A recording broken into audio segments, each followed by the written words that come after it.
Assalamualaikum warahmatullahi wabarakatuh. Perkenalkan, nama saya Ragil Wanandi dari kelas R6H. Di sini saya akan mempresentasikan piranti interaktif dari mata kuliah Interaksi Manusia dan Komputer. Baiklah, langsung saja kita ke materi yang pertama, yaitu pengertian piranti interaktif. Piranti interaktif dalam interaksi manusia dengan komputer di dalam konteks IMK. Sebuah piranti memungkinkan suatu komunikasi antara manusia dan komputer dengan melalui beberapa saluran komunikasi. Di antaranya, 1. Piranti input untuk komputer, misalnya keyboard, mouse, dan lain sebagainya. 2. Piranti output untuk user, misalnya tampilan monitor, speaker, dan lain sebagainya. Pada komputer, data yang diolah dan juga disimpan dalam bentuk digital maupun bilangan biner. Digital hanya mengenal dua nilai, yaitu 1 dan juga 0, benar dan juga salah, atau on dan juga off. Setiap nilai 1 dan 0 disebut dengan bit binary digit, bilangan yang terdiri dari 8 bit. Piranti input. Piranti input merupakan piranti untuk memasukkan data. Kode dari input device tersebut diterjemahkan menjadi kode yang dapat dibaca oleh komputer, atau binary digit atau bit, yang kemudian data yang sudah berbentuk bit tersebut dikirim ke dalam storage memory. Piranti input keyboard.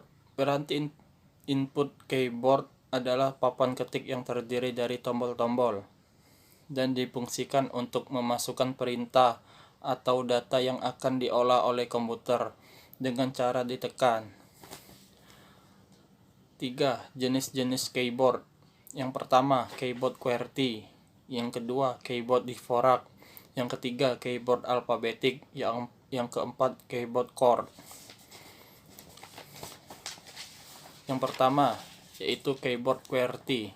Tata letak keyboard QWERTY ini ditemukan oleh Scholz, Gilden, dan juga Solé di tahun 1878, yang kemudian menjadi standar mesin ketik komersial pada tahun 1905.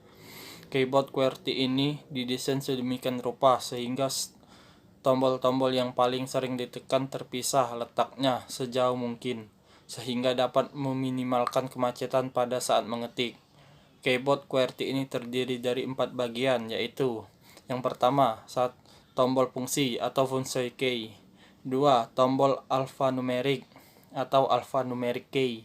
3. Tombol kontrol atau control key. 4. Tombol numerik atau numeric keypad. Keyboard QWERTY ini mempunyai beban pengetikan tangan kiri sebesar 56%, sehingga lebih cocok untuk digunakan orang yang kidal. Contoh dari keyboard QWERTY ini ada di sini ya. Yang kedua, keyboard Dvorak. Keyboard Dvorak ini hurufnya disusun sedemikian rupa sehingga tangan kanan akan dibebani lebih banyak pengerjaan dibanding dengan tangan kiri. Tata letak Dvorak tersebut dirancang agar 70% dari ketukan jatuh pada home row, sehingga dapat mengurangi kelelahan yang disebabkan karena pengetikan, sehingga akan lebih efisien 10-15% dibandingkan dengan tata letak QWERTY. Contoh dari keyboard Dvorak ada di sini. Yang ketiga, keyboard alfabetik. Tombol-tombol pada papan ketik ini disusun persis seperti keyboard QWERTY maupun Dvorak. Hanya saja susun pada hurufnya itu berurutan atau alfabet. Keyboard alfabetik ini biasanya banyak ditemui pada mainan anak-anak. Keyboard alfabetik tersebut digunakan untuk negara-negara yang menggunakan alfabetik berbeda dengan alfabetik yang ada, contohnya negara Arab, Cina, dan Rusia. Contoh dari keyboard alfabetik ada di sini. Ya, Assalamualaikum warahmatullahi wabarakatuh. Saya Ahmad Puji dari kelompok 6 ingin melanjutkan presentasi tentang piranti interaktif. 4. Keyboard chord. Keyboard chord ini membutuhkan latihan untuk dapat menggunakan keyboard ini. Tapi kamu dapat mencapai 300 WPM. Seseorang bisa menekan tombol maupun kombinasi tombol untuk dapat menghasilkan suatu kata atau suku kata. Salah satu jenis tata letak keyboard chord ini ialah tata letak palan type. Contoh gambarnya ada di slide selanjutnya. B. Piranti penuding dan pengambil. Piranti penunjuk atau pengambil ini adalah piranti untuk dapat menempatkan kursor pada suatu posisi pada monitor, dapat mengambil suatu item informasi untuk dapat dipindah ke tempat lain. Secara ringkas, piranti-piranti penunjuk ini mempunyai tugas interaktif, seperti misalnya pemilihan, penempatan, orientasi, jalur, kuantasi, dan juga tekstual. Piranti-piranti penuding antara lain adalah mouse, joystick, trackball, trackpoint, like pen. 1. Mouse. Mouse adalah salah satu piranti interaktif yang paling banyak dipakai. Mouse tersebut digunakan untuk menempatkan kursor pada posisi tertentu pada monitor, mengaktifkan menu, serta untuk menggambar. Mouse tersedia dalam bentuk mekanis serta optis. Komponen kursor mouse: topeng layar, topeng kursor, posisi X yang menunjukkan posisi bit pada arah mendatar dari kursor mouse yang dipakai sebagai hotspot pada arah yang mendatar, posisi Y yang menunjukkan bit pada arah vertikal dari kursor mouse yang dipakai sebagai hotspot pada arah yang tegak. 2. Joystick. Joystick ini adalah salah satu piranti penunjuk tidak langsung. Gerakan pada kursor dikendalikan oleh gerakan tuas maupun tekanan tuas. Dalam pengoperasian joystick tersebut tidak memerlukan tempat yang luas. Kelemahan pada joystick ialah kurang akurat jika dibandingkan dengan mouse. Joystick tersebut banyak dipakai di aplikasi game. Selanjutnya akan dibacakan oleh Muhammad Reza Nur Adha. Assalamualaikum warahmatullahi wabarakatuh. Saya Muhammad Reza Nur Adha dari kelas R6H. Saya akan presentasi tentang piranti interaktif trackball. Trackball ini hampir sama dengan mouse, namun perbedaan utamanya terletak pada konfigurasi. Jika pada mouse, kita harus menggerakkan seluruh badan dari mouse itu. Sedangkan pada trackball, badan dari trackball itu akan tetap diam, tetapi tangan kita yang menggerakkan bola untuk menunjukkan perpindahan pada kursor. Trackpoint dikenal juga sebagai joystick. Akupoint merupakan miniatur dari joystick yang diletakkan di antara kunci G serta H di keyboard. Biasanya dipakai bersama dengan 2 buah tombol dan juga fungsi sama dengan mouse. Disebabkan karena akupoint ditempelkan pada keyboard, maka tidak memerlukan tambahan ruang dalam pengoperasiannya. Akupoint tersebut dioperasikan cukup dengan 1 jari saja dan juga tidak memerlukan ruang tambahan. Lick pen adalah suatu input device untuk pointer elektronik yang biasanya digunakan untuk menggambarkan teknisi atau grafis di dalam komputer. Anda juga bisa menjumpai para desainer grafis untuk mengetahui kalau perangkat keras ini sangat berguna sekali untuk menggambar. Perangkat keras ini juga berfungsi atau pengganti keyboard dan mouse komputer.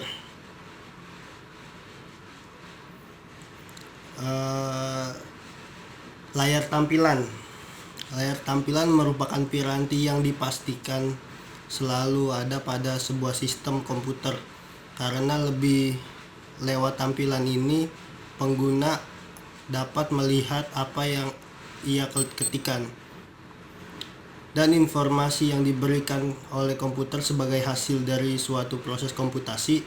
Prinsip dasar dari cara kerja tampilan layar: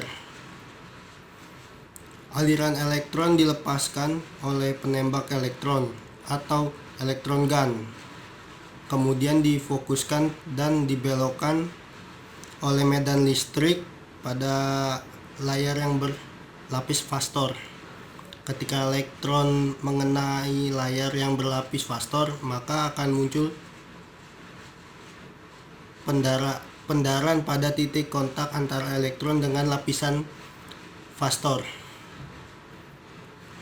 3 komponen utama yaitu 1. Pengingat digital atau frame buffer, di mana citra yang akan ditampilkan ke layar disimpan sebagai matriks. Nilai elemennya menunjukkan intensitas dari citra grafis yang akan ditampilkan. 2. Layar penampil. 3.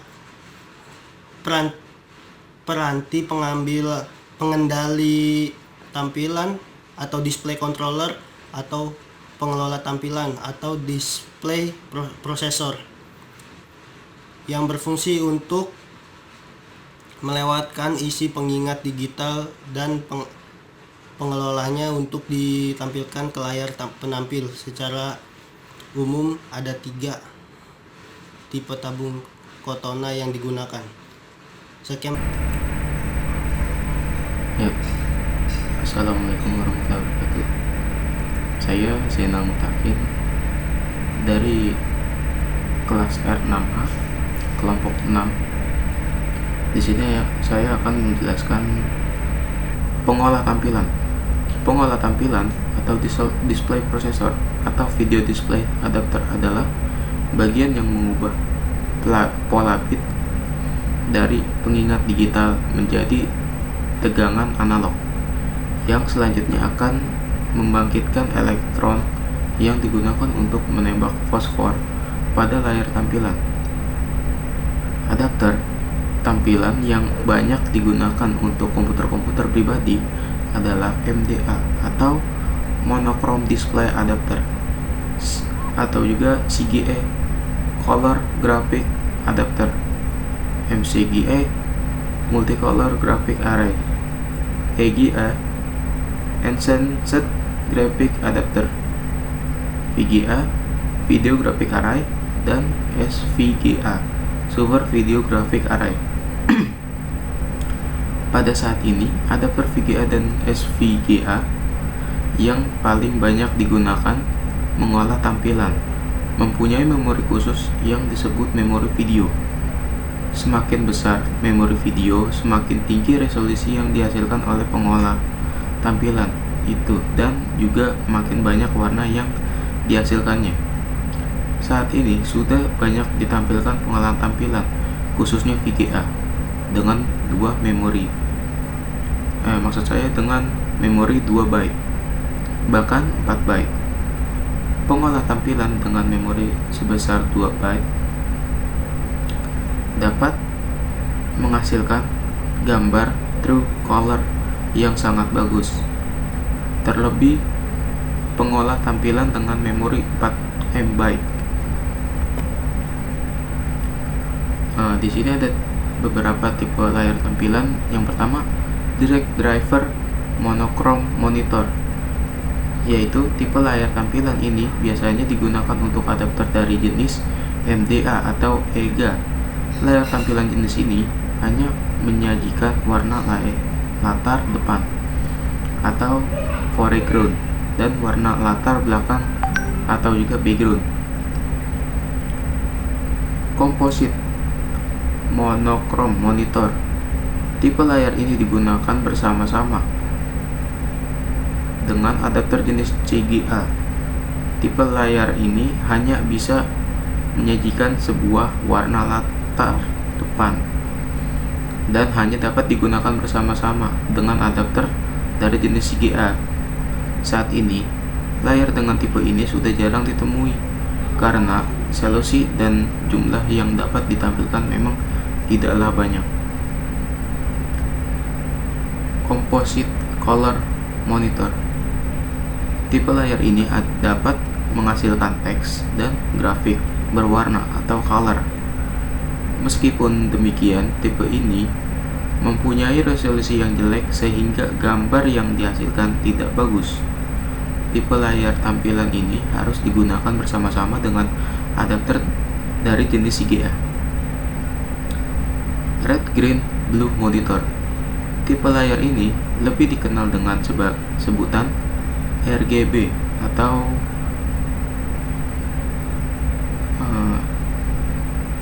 tipe layar ini lebih dikenal dengan sebutan RGB monitor atau red, green, blue. Tipe layar RGB lebih baik dibandingkan dengan composite color monitor karena layar tampilan ini memproses isyarat warna merah, hijau, dan biru secara terpisah. Dengan demikian, teks dan grafik yang dihasilkan juga lebih bagus. Yang terakhir ada variabel frekuensi monitor.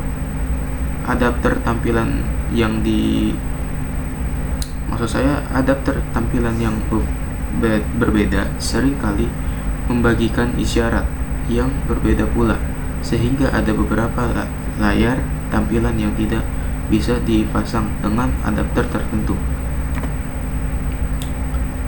Pengaruh buruk piranti interaktif.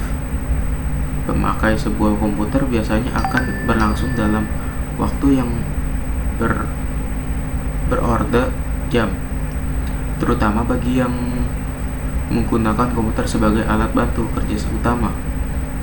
Kita semua akan mengatakan setuju bahwa komputer merupakan alat bantu kerja yang sangat canggih dan dapat mengurangi beban rutinitas yang sering dijumpai oleh para pegawai kantor atau siapapun. Yang disampaikan keunggulan yang dimiliki oleh berbagai piranti interaktif. Seperti dijelaskan di atas, kita juga harus waspada akan adanya kelemahan, khususnya yang berkaitan dengan faktor manusia dan lingkungan kerja. Agar piranti-piranti interaktif dapat meningkatkan efisiensi operator, maka ia harus ditampilkan pada posisi yang memperhatikan faktor kenyamanan lingkungan kerja, atau yang lebih dikenal dengan sebutan faktor ergonomik. Nah, kesimpulan dari semua ini, dari pembahasan tentang piranti interaktif, maka dapat disimpulkan bahwa dengan adanya berbagai piranti interaktif, maka hal ini akan membantu rutinitas bekerja bagi pengguna komputer menjadi lebih cepat dan lebih efisien dalam penggunaan waktu maupun kinerja manusia. Piranti interaktif sendiri terbagi atas dua jenis, yaitu piranti input dan piranti output, di mana piranti input merupakan piranti yang dapat mengolah data pada komputer, sedangkan piranti output merupakan piranti yang menampilkan data pada komputer ke dalam teks maupun grafik yang dapat dilihat oleh pengguna.